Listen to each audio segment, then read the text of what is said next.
അതിനെ സംബന്ധിച്ചാണ് നേരത്തെ ഇവിടെ സൂചിപ്പിച്ചത്. ശ്രീ PV അൻവർ ഉന്നയിച്ച രാഷ്ട്രീയ പ്രശ്നങ്ങൾ വർത്തമാനകാല കേരള രാഷ്ട്രീയത്തിൽ ഏറ്റവും പ്രസക്തമായിട്ടുള്ള രാഷ്ട്രീയ പ്രശ്നങ്ങളാണ് അദ്ദേഹം മുന്നോട്ട് വെച്ചത്. അദ്ദേഹം എന്തിന് ഇടതു ജനാധിപത്യ മുന്നണി വിട്ട് പുറത്തു വന്നു എന്നുള്ളതിനെ സംബന്ധിച്ച് അദ്ദേഹം വിശദീകരിക്കുമ്പോൾ LDFിലുള്ള CPMന്റെ സമഗ്രാധിപത്യവും അതുപോലെ മുഖ്യമന്ത്രിയുടെ കുടുംബാധിപത്യം ഉൾപ്പെടെയുള്ള പ്രശ്നങ്ങൾ ചൂണ്ടിക്കാണിച്ചുകൊണ്ടാണ് ശ്രീ PV അൻവർ ഇടതു ജനാധിപത്യ മുന്നണി വിട്ട് പുറത്തൊരു സ്വതന്ത്ര നിലപാട് സ്വീകരിച്ച് മുന്നോട്ട് വന്നു. ആ രാഷ്ട്രീയമാണ് അദ്ദേഹം പിൻപറ്റുന്നതെങ്കിൽ തീർച്ചയായും ഐക്യ ജനാധിപത്യ മുന്നണിയെ പിന്തുണയ്ക്കുക എന്ന രാഷ്ട്രീയമായ ഉത്തരവാദിത്വം അദ്ദേഹം നിർവഹിക്കേണ്ടതായിട്ടുണ്ട് എന്ന് തന്നെയാണ് ഞങ്ങളുടെ വിശ്വാസം. അതുകൊണ്ട് ഈ തെരഞ്ഞെടുപ്പ് രാഷ്ട്രീയ മത്സരമാണ്. വ്യക്തിഗതമായിട്ടുള്ള പ്രശ്നങ്ങൾ 100% അപ്രസക്തമാണ് എന്നാണ് ഞങ്ങളുടെ വിശ്വാസം. ആ രാഷ്ട്രീയ മത്സരത്തിൽ തീർച്ചയായും ഐക്യ ജനാധിപത്യ മുന്നണിക്ക് അനായാസകരമായിട്ടുള്ള വിജയം കരഗതമാക്കാൻ കഴിയുമെന്ന് തന്നെയാണ് ഞങ്ങളുടെയൊക്കെ പൊതുവായിട്ടുള്ള വിലയിരുത്തൽ. നേരത്തെ അൻവർ വളരെ രൂക്ഷമായി മുഖ്യമന്ത്രിയാണ്.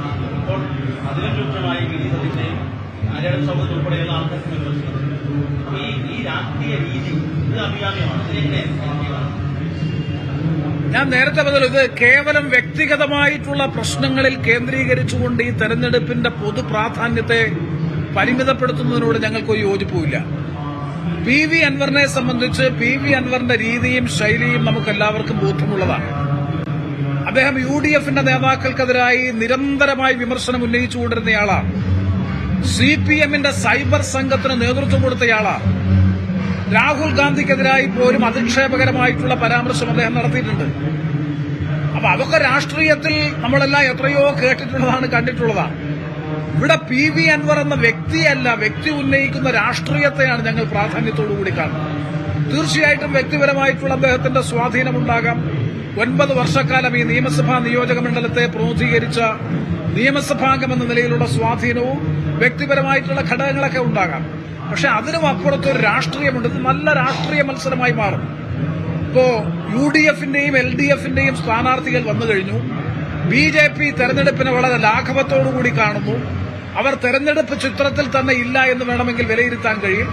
അപ്പോൾ ഒരു നല്ല രാഷ്ട്രീയ മത്സരത്തിന് വേദി ഒരുങ്ങുന്ന പശ്ചാത്തലത്തിൽ ആ രാഷ്ട്രീയ മത്സരമാണെങ്കിൽ ഉറപ്പാണ് UDF അഭിമാനകരമായ ഭൂരിപക്ഷത്തോടുകൂടി ഈ തെരഞ്ഞെടുപ്പിൽ വിജയിക്കുമെന്ന് തന്നെയാണ് ഞങ്ങളുടെ വിലയിരുത്തൽ.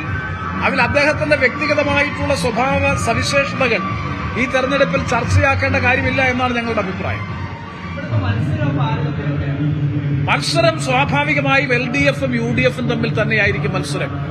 ഒരു സംശയം വേണ്ട. ഇപ്പൊ അരിവാൾ ചുറ്റിക നക്ഷത്രം അടയാളത്തിൽ CPMന്റെ ഒരു സംസ്ഥാന സെക്രട്ടേറിയറ്റ് അംഗം തന്നെ മത്സരിക്കാൻ വരുന്നു.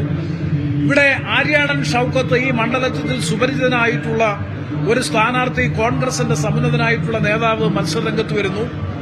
ആര്യാടൻ മുഹമ്മദ് ഈ നിയോജക മണ്ഡലത്തെ ദീർഘകാലം പ്രതിനിധീകരിച്ചിരുന്ന, കേരള മന്ത്രിസഭയിലും കേരള രാഷ്ട്രീയത്തിലും തന്റേതായ തനത് വ്യക്തിപ്രഭാവം അടയാളപ്പെടുത്തിയ ആര്യാടൻ മുഹമ്മദിൻ മരിച്ചതിന് ശേഷം, അദ്ദേഹം അന്തരിച്ചതിന് ശേഷം നടക്കുന്ന തെരഞ്ഞെടുപ്പ്. ആര്യാടൻ ഷൌക്കത്ത് തെരഞ്ഞെടുപ്പിൽ മത്സരിക്കുന്നു. സ്വാഭാവികമായും UDFും LDFും തമ്മിലുള്ള അതിശക്തമായ രാഷ്ട്രീയ മത്സരം തന്നെയായിരിക്കും ഇവിടെയുള്ളത്.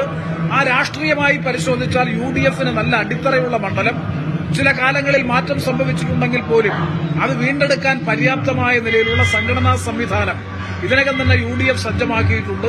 അതുകൊണ്ട് തന്നെ UDFും LDFും തമ്മിലുള്ള രാഷ്ട്രീയ മത്സരം തന്നെയാണ് ഈ തെരഞ്ഞെടുപ്പ്.